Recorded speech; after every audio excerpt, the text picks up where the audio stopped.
Monsieur Gérard Lechêne, vous êtes né à Paris. Dans les années 60, vous étiez journaliste pour l'Associated Press en Afrique occidentale.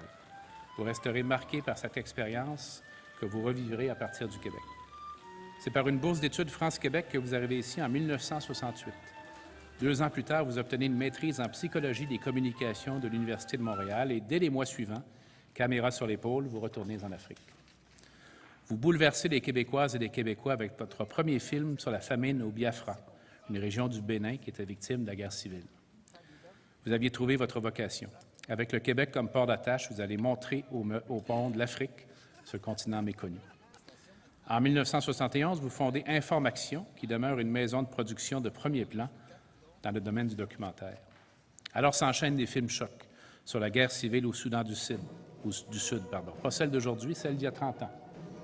Sur l'action courageuse de coopérants québécois en Afrique, sur la répression en Guinée, sur le génocide rwandais. Vos films ont été diffusés à travers le monde et ont remporté de nombreux prix. En 1984, vous mettez sur pied l'organisme sans but lucratif Vue d'Afrique. Votre premier geste est la création du Festival Vue d'Afrique, aujourd'hui un des festivals majeurs de Montréal.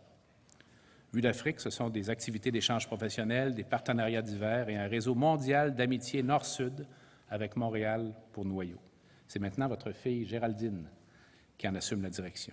Alors bienvenue à Vue d'Afrique. Vue d'Afrique est un organisme à but non lucratif fondé en 1983 par des gens d'image, des gens de communication qui voulaient déjà montrer l'Afrique et les pays créoles de la façon la plus positive possible à travers le cinéma principalement, mais aussi à travers les arts visuels, la gastronomie africaine et créole et bien sûr la musique.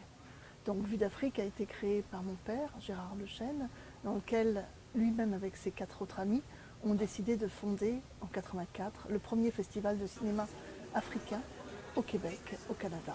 Le mot créole est arrivé dans les années 90 parce que la production créolophone a augmenté. Donc c'était les journées du cinéma africain et créole qui s'appellent toujours Vue d'Afrique, qui est l'entreprise. Et bien sûr, au fil des temps, nous avons tissé des ponts entre le Canada, l'Afrique, l'Amérique. Et il est clair que notre premier objectif, c'est pour les passionnés de cinéma, passionnés de culture, de s'ouvrir sur le monde, aux curieux aussi d'être présents. On présente les meilleurs films au monde sur la thématique de l'Afrique ou des pays créoles. Donc un film fait par un Japonais sur la thématique de l'Afrique est présenté en compétition. Et pour être en compétition chez nous, une condition s'impose, même je dirais 3 conditions. La première, que le film soit en français, parce qu'on est pro-francophone et on est dans la francophonie. La deuxième condition, c'est que le film ait moins de 2 ans d'âge pour être présenté. Donc en 2015, il faudra qu'il ait été produit en 2013. Et la troisième condition, qu'il n'ait pas été présenté en Amérique du Nord ou au Canada. Donc voilà les 3 points. Notre festival, évidemment, le plus connu, c'est le Festival international de cinéma Vue d'Afrique, mais on organise une panoplie d'activités. La première activité nationale, grand public, c'est évidemment le Rallye Expo. Donc c'est de février à juin, pendant 5 mois, des expositions de tout style, tout genre, pour plaire autant aux amateurs de photos, céramique, peinture, sculpture, qui sont présentés dans des galeries ou dans des lieux branchés à Montréal. Le rallye est gratuit et il dure 3 semaines à 1 mois dans chacun des lieux. Vous avez un passeport et qui vous donne la possibilité de gagner des prix, dont un grand tirage qui est tiré à notre 3e événement qui a lieu durant l'été. Donc participez pleinement. Également le festival de cinéma dont j'ai parlé qui donne lui un avant-goût de la meilleure cinématographie au monde sur la thématique de l'Afrique et des pays créoles. C'est pendant une dizaine de jours et bientôt sur 5 jours en 2015. Donc je vous invite du 29 avril au 3 mai 2015 prochain à Montréal, à Québec et à Ottawa, voir les meilleurs films de l'Afrique et des pays créoles, de notre continent. Et l'autre chose est de nos îles sœurs, parce que quand on parle du continent, j'englobe les îles sœurs, les îles créoles. La troisième activité nationale et grand public, c'est les événements d'été. Les événements d'été, c'est très simple, c'est féerique, c'est magique, c'est en plein air, sous les étoiles, sous le coup d'œil du projecteur et de la musique. Donc ça veut dire quoi? Un groupe artistique d'ici performe sur scène pour vous pendant 1 heure, en plein air, l'entrée est gratuite. Vous avez de la gastronomie africaine ou créole sur les lieux, évidemment pour les amateurs de gastronomie. Et généralement, les gens adore la cuisine africaine ou créole. Et aussi vous dire qu'à la tombée de la nuit, pas besoin que le rideau tombe, étant donné qu'on laisse place au cinéma. Alors c'est les meilleures présentations, une ou deux ou trois ou quatre selon la durée de l'événement, présentations de films qui sont dévoilées au grand public. Ça c'est pour les activités nationales. On a également une activité, et ces trois activités-là drainent autour de 80 000 personnes par année qu'on attire sur les lieux du festival et sur les lieux des événements.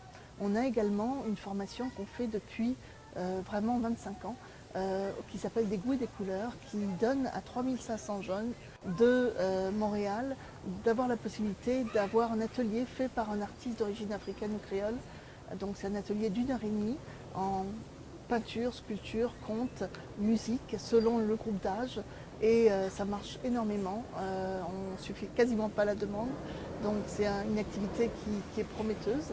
Et au niveau international, on forme des jeunes en scénarisation avec Taline Diallo, on forme des jeunes à toute la partie cinématographie en Afrique. On présente aussi des semaines Québec-Canada en Afrique pour faire le pont entre le Canada et le Québec. Vous vous souvenez, je vous ai parlé du Festival du cinéma africain, donc c'est le Festival international de cinéma où les films viennent ici au Canada pour être présentés, mais on présente aussi les films québécois-canadiens dans différents pays africains. Alors voilà, on est jumelé avec plusieurs grands festivals, dont le FESPACO, qui est le Festival international panafricain du cinéma et de la télévision de Ouagadougou, au Burkina Faso. Il y a le Festival international du film d'Amiens, qui est à Amiens en France. Il y a effectivement le Festival international du film francophone de Namur, qui est en Belgique. Et il y a nous, Vue d'Afrique, à Montréal. Donc voilà un petit peu l'ensemble de nos activités. Je vous invite à devenir membre si vous ne l'êtes pas déjà. Ça vous coûte seulement 10 $ par année et ça nous fait un appui considérable parce que plus on est, mieux c'est. Et en même temps, vous pouvez participer à Vue d'Afrique physiquement en nous donnant un coup de main selon vos disponibilités. Parce qu'on est, n'oubliez pas, une ONG. On travaille avec passion, on travaille avec conviction, avec beaucoup de ténacité également. Et c'est pour ça qu'on y croit et qu'on continue à donner le meilleur de nous-mêmes pour vous. Si tu danses avec un aveugle, il faut lui marcher sur les pieds pour qu'il se rende compte qu'il ne danse pas seul.